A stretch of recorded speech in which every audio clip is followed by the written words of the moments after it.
저 이제 시작하도록 하겠습니다. 9시 됐으니까. 제 목소리 잘 들리시나요? 예. 네. 네, 감사합니다. 안녕하세요. 저는 오늘 오픈 컴파운드 도메인 어댑테이션이라는 논문에 대해서 소개시켜 드릴 김경선이라고 합니다. 그 오픈 컴파운드 도메인 어댑테이션을 쓴 저자들이 사실은 메인 저자가 이 두 분이거든요. 근데 이 두 분이 옛날에 이제 2019년도에 또 CBPR에 오랄 페이퍼를 냈었는데요. 잠시만요.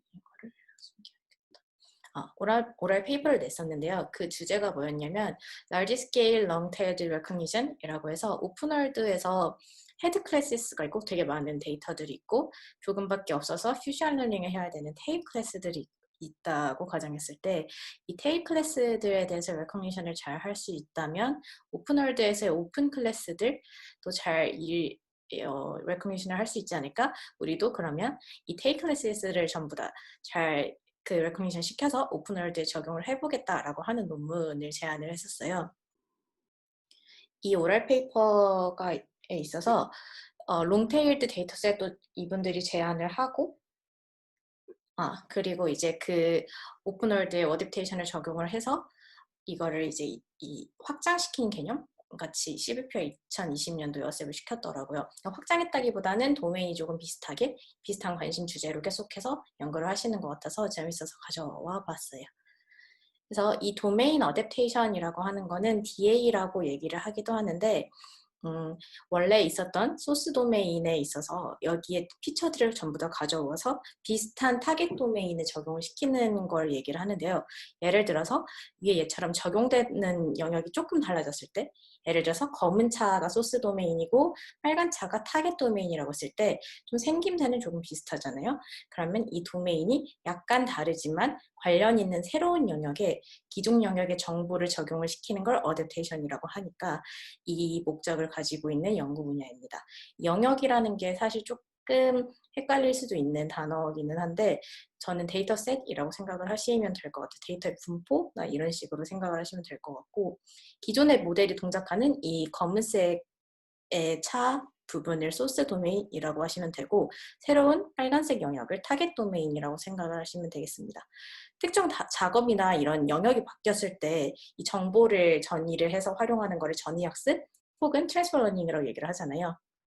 도메인 어댑테이션은 이 전이 학습의 하위 분야라고 생각을 하시면 조금 더 편하실 것 같아요. 타깃 도메인의 이 데이터 타입에 따라서 슈퍼바이즈드라고 하기도 하고 세미 슈퍼바이즈드라고 하기도 하고 언슈퍼바이즈드 사용하기도 하는데 슈퍼바이즈 같은 경우에는 타깃 도메인이 레이블드 다 되어 있을 때 그리고 소스 데이터보다 조금 작을 때 슈퍼바이즈드는 많이 사용을 하고 세미 같은 경우에는 언레이블드 되어 있기도 하고 레이어드 되어 있기도 하고 이럴 때 사용을 하고 언슈퍼바이즈드 같은 경우에는 샘플 포인트들이 언레이블드 되어 있을 때 언슈퍼바이즈드를 사용을 합니다. 이 테크닉에 따라서는 다이버전스 베이스드 아니면 어드버서리얼 베이스드 그리고 리컨스트럭션 베이스드 이런 식으로 나누기도 하는데 이 저자는 여기서 이거를 그냥 오픈 컴파운드 도메인 어댑테이션이라고 했어요. 그러니까 도메인 어댑테이션인데 오픈 월드에서 컴파운드된 데이터들을 전부 다 내가 커버를 해줄게 라고 제안을 하는 거라고 생각을 하시면 됩니다. 이 도메인을 적용하는 데 있어서 이 저자들은 autonomous driving을 좀 주로 생각을 했는데요. 예를 들어서 autonomous driving에는 이제 시뮬레이션을 많이 사용을 하잖아요. 아니면은 뭐 시뮬레이션이 아니더라도 실주행 차량이더라도 약간 이런 식으로 주행하는 영상을 많이 사용을 하는데 이건 GTA로 알고 있는데 만약에 예를 들어서 소스의 데이터가 이렇게 시뮬레이션하는 일반 소스가 있다고 했을 때 타깃 도메인, 싱글 타깃 도메인을 레이니라고 생각을 할 수 있어요. 이게 레이니일 수도 있고 써니일 수도 있지만 하나의 타겟 도메인을 싱글 타겟 도메인이라고 하고 여러 개가 있을 때를 컴파운드 헤테로지니어스 도메인이라고 해요. 컴파운드가 좀 혼합된 이런 느낌이잖아요. 헤테로지니어스는 좀 뭔가 다 다른 것들을 합친 느낌이고 뭔가 그러면 이제 클라우디일 수도 있고 레이니일 수도 있고 스노위가 타겟이 될 수도 있는 거예요. 얘네들을 전부 다 합한 거를 컴파운드 헤테로지니어스라고 하고 이분들이 이 컴파운드 된 거를 전부 다 커버를 할게. 커버를 해서 무엇을 하느냐. 오픈 컴파운드 도메인에도 적용을 잘 할 수 있게 할게. 오픈 컴파운드라고 하면 약간 언노운된 도메인인 거예요. 이게 스노우일 수도 있고 클라우디일 수도 있고 레인일 수도 있지만 오버캐스트에 따라서 어떻게 변이 될지 모르는 거예요. 이것까지 커버를 해주고 싶어라고 하는 게 이 논문의 주된 요소라고 생각을 하시면 되겠습니다. 그래서 한 번 더 정리를 해보면 예를 들어서 소스 도메인이 sun이라고 했을 때 얘네로부터 컴파운드 타겟 도메인들을 학습을 시키고 그리고 얘네를 그렇게 하게 되면 원래 만약에 메인이 하나, 싱글 하나 타겟으로만 이게 학습을 했다고 하면 얘네가 왼쪽과 같이 잘 학습이 되지 실제로 적용이 됐을 때 다 잘 인식을 못하는 부분이 있는데 컴파운드된 타겟 도메인을 가지고도 학습을 하게 되면 오른쪽과 같이 조금 더 잘 적용할 수 있게끔 하는 게 이분들의 목적이라고 생각하시면 되겠습니다. 그래서 포커스를 세 가지에 이분들은 집중을 했는데, 그러니까 자기네들의 컨트리뷰션이 좀 세 가지 정도다라고 얘기를 했는데, 하나는 뉴 태스크, 하나는 뉴 어프로치, 그리고 하나는 뉴 벤치마크. 뉴 태스크라고 하는 거는 오픈 컴파운드라는 도메인 어댑테이션을 얘기를 했잖아요. 그때까지는 뭐 싱글이라든지 아니면 멀티라든지 이런 부분들만 얘기를 했다면 이분들은 얘네를 컴파운드된 거 그리고 얘를 오픈월드에서 사용할 수 있게끔 하는 도메인 어댑테이션을 우리가 제안을 할게 라고 태스크를 제안을 했고, 이거에 있어서 뉴 어프로치는 커리큘럼을 제공을 하고, 그러니까 기본적인 알고리즘을 제공을 하고 트랜스퍼 러닝에 이용을 함으로써 메모리를 좀 더 줄여주기, 이렇게 메모리 아규먼트에 대해서 조금 오픈 도메인을 핸들링 했을 때 도움을 주고 싶어라고 제안을 했고, 여기에 따라서 뉴 벤치마크를 제안을 했어요. 데이터셋을 C라고 해서 컴파운드 같아요. 제 생각에는. 컴파운드 디짓이라고 하면 숫자들, 컴파운드 페이시스, 컴파운드 드라이빙, 그 다음에 컴파운드 메이즈스, 이렇게 네 가지의 벤치마크를 제안을 합니다. 디짓 같은 경우에는 잘 아시다시피 엠리스트 이런 애들을 가져오고, 페이시스도 되게 잘 알려진 데이터들을 가져오고, 메이지즈만 약간 reinforcement money 사용할 수 있게끔 웨이지즈들을 전부 다 합쳐서 컴파운드한 벤치마크를 만들어서 제공을 합니다. 그럼 이제 뉴 태스크에 대해서 생각을 해보면 진짜 새로운 뉴 태스크인가? 라고 해서 검증을 해보면 도메인 어댑테이션의 되게 여러 가지 중에 대표적인 세 가지를 가져왔는데, unsupervised 도메인 어댑테이션 같은 경우에는 타겟 도메인이 싱글이고 그 다음에 도메인의 레이블이 알려져 있고 그리고 오픈 클래시스가 아니고 오픈 도메인이 아닐 때, 멀티 타겟 같은 경우에는 도메인은 여러 개지만 나머지는 위에 같고, 그리고 오픈 셋 그리고 파셜 셋 같은 경우에는 오픈 클래시스긴 하지만 타겟 도메인이 하나이고, 근데 이 컴파운드 도메인 어댑테이션 같은 경우에는 타겟 도메인이 여러 개가 되겠죠.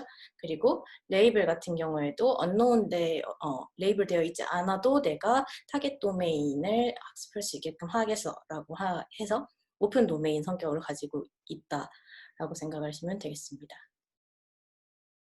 그러면 뉴 태스크에 대해서 말씀을 드렸으니까 뉴 어프로치로 넘어가 보면 시뮬레이션 소스 도메인이 있었을 때 이 타겟 도메인들을 컴파운드 해가지고 클라우드일 수도 있고 레인일 수도 있고 뭐 다른 것들이 전부 다 될 수 있었을 때 이 컨디션들을 전부 다 가져오고 학습한 다음에 오픈 타겟인 오버캐스트, 그러니까 언노운된 환경에서도 잘 작동할 수 있게 할게 라고 했고, 이거에 대해서 두 개를 도메인 디스탱글먼트랑 그 다음에 어댑티브 널리지 트랜스퍼 이렇게 크게 두 가지를 제안을 했어요.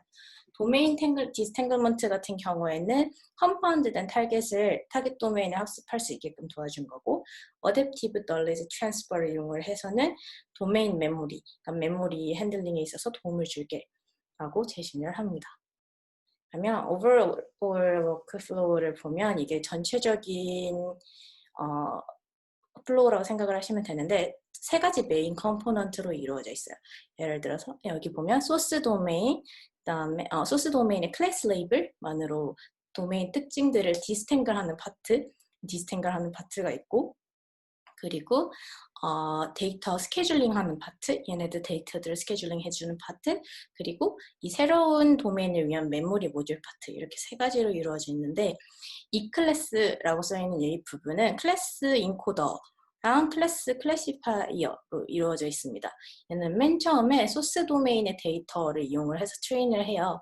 근데 소스 도메인 같은 경우에는 레이블드 되어 있다라고 가정을 하고 이걸로 첫 번째 클래시파이어랑 클래스 인코더를 학습을 합니다. I 같은 경우에는 인스턴스 인덱스고 그리고 XI 같은 경우에는 여기 XT나 XI, YI 이렇게 되어 있잖아요. 이 부분은 레이블드 된 소스 도메인 데이터. 그러니까 이 레이블드 된 도메인 데이터를 가지고 클래스 인코더를 처음에 학습을 시키는 거죠. 그러면 이제 이 클래스는 인코더인데 두 번째 레이어부터 마지막 레이어까지로 생각을 하시면 되겠죠. 그리고 그러면 이제 이 인코더 같은 경우에는 이렇게 만약에 1, 2, 3, 4, 5, 6, 7, 8이라고 쉽게 생각했을 때 이렇게 숫자라고 보면 그 숫자들을 구분하는 게 클래스 인코더고요. 이 도메인 같은 경우에는 뭐가 다르냐면 거의 비슷한 성격을 가지고 있지만 엠리스트인가 아니면 엠리스트 M인가 하는 그 도메인 특성에 맞춰서 도메인을 구분하는 인코더입니다. 그래서 보시면 되게 잘 알려진 디짓 레코니션의 데이터셋 5가지가 있는데 SVHN, 그 다음에 심남, 그 다음에 엠리스트, 엠리스트M, USPS 이렇게 있을 때 SVHN에 얘네가 되게 5개가 다 비슷한 것 같지만 어떻게 보면 조금 다를 수도 있어요. 왜냐면 백그라운드도 조금 다르고 텍스트 폰트도 조금 다르잖아요. 근데 사실상 0에서 9까지 라는 클래스를 가지고 있는 건 똑같죠. 그래서 이런 특징들을 이용을 한 건데요. 만약에 소스가 SVHN이라고 하면은 컴파운드로는 엠리스트, 엠리스트M, USPS를 구분할 수 있게끔 해주고 그 다음에 아웃풋으로는 심넘을 넣었을 때 뭐인지 이제 인식하는 이런 데이터셋을 만들어서 컴파운드 데이터셋을 만들어서 줍니다. 이게 C 디짓의 구성이라고 생각을 하시면 될 것 같아요. 이 도메인 클래스들 간에 얘네가 디스크리미네이트를 만들고 그걸로부터 도메인 특징을 분리를 시키거든요. 자세히 보시면 이게 디스탱글먼트 하는 부분이에요. 그 위에 보면 좀 약간 겐이랑 좀 비슷하다고 생각을 하실 수도 있는데 다시 한번 이 인자들에 대해서 보면은 제가 첫 번째로 소스 도메인이 레이블드가 되어 있고 이거를 이용을 해서 처음에 뉴럴 네트워크 클래시파이어를 트레인을 한다고 했잖아요. 그리고 I는 인스턴스 인덱스가 될 거고 그리고 XI는 레이블드된 소스 도메인 데이터가 될 건데 그러면 이 도메인 같은 경우에는 이 클래스들로부터 이제 이게 클래스 컴퓨전 알고리즘이라고 해서 클래스의 데이터들의 특징들이 있을 거예요. 아까 그 처음에 소스 도메인이 가지고 있었던 특징들, 0부터 9까지 있었던 특징들을 가져와서 걔네를 디스크리미네이터를 안에 넣어줘요. 디스크리미네이터 안에 넣어주는데 이 XI 같은 경우에는 그 소스 도메인의 데이터만 넣어주지는 않고 다른 그 엠리스트나 엠리스트 M 같은 그런 도메인들의 XI도 넣어줘요. 그리고 나서 헷갈리게 해주는 거죠. 똑같이 그 겐이랑 비슷하게 해가지고 도메인 인코더를 헷갈리게끔 하고 그러면 이제 얘네로부터 학습을 시키게 되는 거예요. 그러면 이 Z랜덤 같은 경우에는 Z랜덤 이 값으로 인해서 조금 헷갈리게 되고 그럼 다시 또 이 밑에 디스크리미네이터가 비슷하게 따라가고 그 위에가 다시 구분할 수 있게 하고 밑에는 다시 또 따라가고 이렇게 하는 방식을 계속해서 거치게 됩니다. 거치게 되면 이렇게 2가지로 보실 수 있는데 첫 번째가 클래스 디스크리미네이트 피처 뽑은 거 이거는 약간 저희가 잘 알고 있는 부분들이죠. 클래스가 0일 때나 1일 때, 7일 때 이런 식으로 나누는 클래스 피처 파트가 있고 두 번째는 도메인 피처 파트가 있는 거예요. 도메인 피처 파트 같은 경우에는 도메인에 따라서 나누는 거죠. 그러면 클래스가 1이냐 2냐 이게 중요한 게 아니라 얼마나 SVHN 네 잠시만요. 태연님께서 오픈 도메인의 데이터 셋에 대해서는 학습을 진행하지 않고 테스트만 한다고 보면 되나요? 라고 말씀을 해주셨는데 네. 오픈월드에 대해서는 학습을 진행을 하지 않고 바로바로 테스트를 할 수 있습니다. 그래서 약간 오픈월드에서도 우리가 비록 학습을 하지 않았지만 테스트가 된다라고 보시면 되겠습니다. 네. 그래가지고 보면 엠리스트, 엠리스트M, USPS 이런 식으로 도메인에 따라서 클래스들을 무시하고 도메인 피처에 따라서 분류를 할 수 있다고 보시면 되겠습니다. 그 이후에 이제 보면은 뭐 여기에 앞에 도메인 엠니스트임이 들어가던 엠니스트가 들어가던 USPS가 들어가던 상관없이 되게 많은 많은 도메인들이 들어갔지만 문제없이 구분을 할 수 있게끔 해줍니다. 그래서 예를 들어서 이게 한 번 더 보면 7이 들어가고 7이라는 도메인 소스가 있을 거고 얘로부터 학습을 하고 나면 나머지 컴파운드 도메인들, 타겟 도메인들 엠니스트 M이나 USPS나 아니면 엠니스트 얘네들을 전부 다 구분할 수 있게끔 해주는 거예요. 그리고 메모리 모듈 같은 경우에는 되게 간단한데 여기 트랜스퍼 러닝이랑 되게 비슷하다고 생각을 하시면 돼요. 다이렉트 같은 경우에는 본래 거고 그리고 이넨스 부분이 여기 있잖아요. 이넨스 부분이 어규멘테이션이라고 생각을 하시면 돼요. 그러니까 똑같은 거를 그대로 가져오는데 도메인에 따라서 조금 더 어규멘테이션 해야 되는 부분이 있으면 그 부분만 더해줘. 그러니까 완전 트랜스퍼 러닝이 좀 비슷하죠. 그리고 엘트놈을 사용을 하는데 그게 소프트맥스 클래시피케이션 레이어에 들어가기 전에 그냥 엘트놈 사용을 한다. 이 부분이라고 생각하시면 됩니다. 되게 간단하죠. 그래서 벤치마크 제한된 거를 이제 다시 살펴보면 이런 식으로 소스가 GTA5예요. GTA5가 레이블드가 전부 다 되어 있고 이 레이블드 된 특징들, 클래스 특징들과 그리고 도메인의 특징들 얘네를 이용을 해서 BDD를 레인이냐, 스노우냐, 클라우드냐 이런 식으로 컴파운드 된 도메인으로 만들어주는데 그 BDD 100K가 뭐냐면 그 버클리에서 아마 라지 스케일 다이버스 드라이빙 비디오 데이터베이스라고 해가지고 제공을 하는 게 있는 걸로 알고 있어요. 그래서 얘네를 이렇게 나눠주고 그리고 그러면 나눠지지 않은 것들을 가지고 BDD 오버캐스트에서도 이 뭔가 약간 특징들을 전부 다 학습을 했으니까 얘네에서도 잘 인식이 될 수 있다. 이렇게 벤치마크를 제공을 하고요. 이걸 C 드라이빙 벤치마크의 C라고 생각을 하시면 됩니다. 얘랑 비슷하게 C 디짓도 있고 C 디짓은 SVHN이 소스가 될 거고 나머지 엠리스트 이런 것들을 컴파운드하고 C 메이지스 같은 경우에는 도메인이 이렇게 있고 그러면 이제 밑에 도메인 다른 도메인들 이렇게 있다고 생각을 하시면 되겠습니다. 색깔이 조금 다르게 있다고 생각을 하시면 되겠습니다. 엑스페리먼트 하는 거는 베이스라인이 이렇게 근데 엄청나게 이게 인앤서랑 비교했을 때 되게 유의미하게 올라가는지는 잘 모르겠는데 그래서 되게 인앤서가 괜찮은 것보다 이 논문 보고 오히려 더 생각을 하긴 했는데 인앤서 놓았던 거랑 그 다음에 도메인 인디케이터랑 그리고 커리큘럼 트레이닝 앞에 있었던 이 컴파운드 해가지고 두 개 나눠서 하는 거 이 부분 트레이닝 진행을 했을 때 본인들의 본인들의 알고리즘을 적용을 한 게 가장 높게 나온다라는 것을 보실 수가 있고요. 그리고 K-Nearest Neighbor 같은 경우에는 얼마나 잘 구분하는가예요. 당연히 디스탱글먼트를 진행을 한 게 가장 잘 구분을 했겠죠. K-Nearest Neighbor 같은 경우에는 TSN이나 아니면 PCA나 이런 걸 진행을 했을 때 잘 쪼개지면 이게 좀 잘 됐다라고 보실 수가 있는데 이걸 바로 이 뒤에서 보여주거든요. 그래서 보면 얘는 성능적인 지표니까 잠깐 보고 넘어갈게요. 엠니스트를 기준으로 CDGit을 벤치마크로 해서 퍼포먼스를 뽑았을 때 보면은 다들 뭐 엠니스트에서 뭐 80, 85, 84, 65, 69 약간 이런 식으로 되었을 때 뭔가 저자가 제안하는 거는 90, 65, 83 이렇게 해서 계속 소타를 내고 있어. 하나 빼고는 소타를 계속 내고 있고 이게 TSN인데 아까 말씀드렸던 것처럼 디스탱글먼트가 잘 됐는가 안 됐는가를 볼 수 있는 지표라고 했잖아요.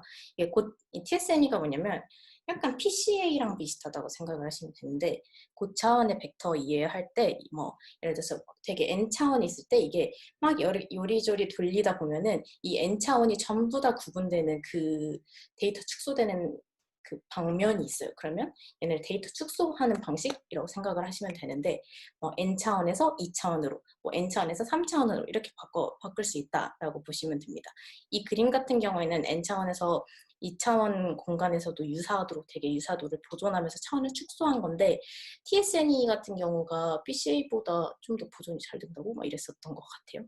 그래가지고 이 보면은 0부터 9까지 그러니까 C 디짓 벤치마크 기준이 되겠죠. 얼마나 잘 구분했는가를 봤을 때 MCD나 젠 같은 경우에는 거의 엠리스템에서는 거의 구분을 하지 못하는데 이분들이 제안한 방식에서는 거의 다 잘 구분하는 것을 보실 수가 있어요. 신기했던 거는 저는 1이랑 7이 되게 비슷하거나 7이나 9가 되게 비슷하게 모여있는 걸로 알고 있었는데 이분들의 결과값을 보니까 그렇게 막 1이랑 7 아니면 7이랑 9 이렇게 모여있지는 않더라고요. 그러니까 디스탱글먼트가 잘 되긴 하는데 뭔가 어떻게 이거를 이렇게 구분했지? 라고 하는 거는 조금 신기했어요. 그리고 컨퓨전 매트릭스를 마지막으로 보시겠네. 몇 개 조금 남았나? 컨퓨전 매트릭스인데 컨퓨전 매트릭스는 얼마나 잘 맞췄는가입니다. 예를 들어서 0부터 9까지가 있고 0부터 9까지가 있죠. 왼쪽은 그 프레딕션한 결과, 그리고 밑에 있는 거는 그 프레딕션이 아니라 GT 결과라고 했을 때 0일 때 0이라고 맞췄니? 1일 때 1이라고 맞췄니? 약간 이런 부분이요. 0인데 0이라고 맞춘 부분, 0인데 1이라고 예측한 부분, 0인데 2라고 예측한 부분, 이런 식으로 되는 거예요. 그러면 I by I가 진할수록 잘 되었다고 생각을 하시면 되는데 맨 위에가 노란색이잖아요. 그래서 노란색에 가까울수록 잘 예측했다라는 뜻인데 이 MCD나 젠 같은 경우에는 아까 엠리스템 거의 못 잡았었잖아요. 그래서 거의 파란색의 컨퓨전 매트릭스에 I by I가 있고 그리고 나머지 제안한 방법은 거의 노란색이거나 약간 초록색이거나 하는 부분을 보실 수가 있습니다. 이것도 신기했던 게 컴퓨전 매트릭스 같은 경우는 저는 이렇게 보면 되게 헷갈려서 대체로 파란색에서 찐 파란색 이렇게 진행하거나 빨간색에서 찐 빨간색 이렇게 진행하는데 이렇게 하시고도 되게 잘 보여서 이것도 조금 신기해서 되게 명확하게 잘 컴퓨전 매트릭스가 보여가지고 이것도 좀 신기했던 부분입니다. 그리고 이거는 마지막으로 퍼포먼스 그거입니다. 비디오.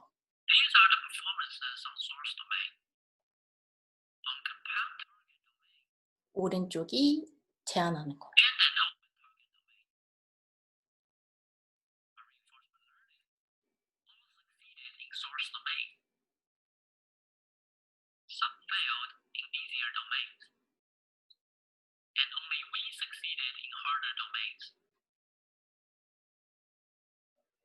네, 네 이상입니다.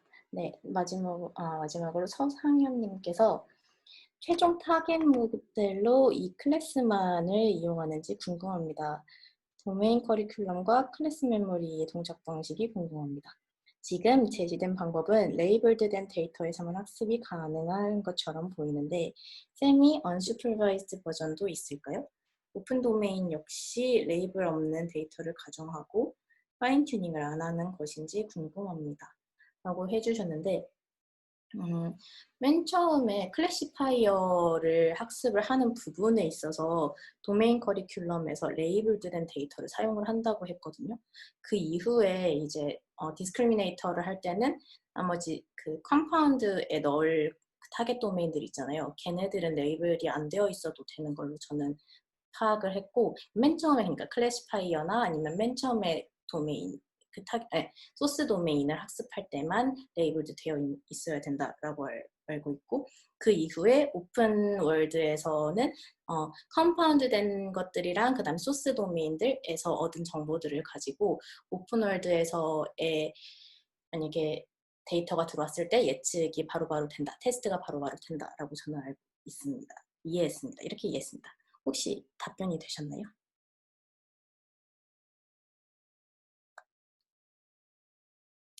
쓰고 계신 건가? 또 다른 질문 있으신가요?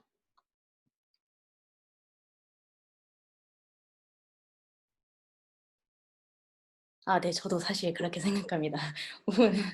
오픈 도메인으로 설정한 데이터가 사실 너무 쉽고 그리고 이거의 약점이 클래스가 무조건 똑같아야 돼요. 예를 들어서 엠리스트가 0에서 9까지만 만약에 소스 도메인에서 0에서 5까지밖에 없었어요. 그러면 나머지 타겟으로 하는 도메인들도 전부 다 0에서 5까지만 있어야 돼요.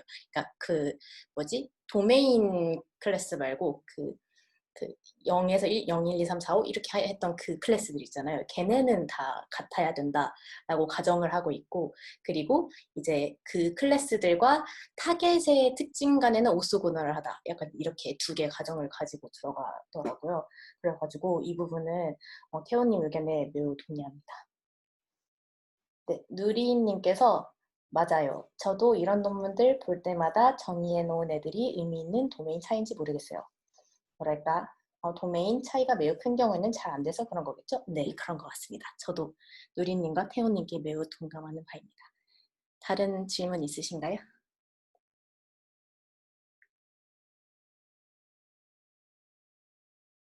커리큘럼이 그냥 알고리즘이라고 생각을 하시면 되고, 제가 앞에서 말씀드렸었던, 그러니까 막 되게 거창한 걸 커리큘럼이라고 얘기한 거는 아니고, 그 클래시파이어를 소스 도메인으로부터 레이블드 된 소스 도메인으로부터 학습을 하고 그 학습된 것들을 가지고 다른 도메인 타겟 도메인들을 이제 학습을 시키고 그 이후에 오픈 월드에 있는 것을 예측을 한다. 이 과정이라고 생각하시면 되겠습니다.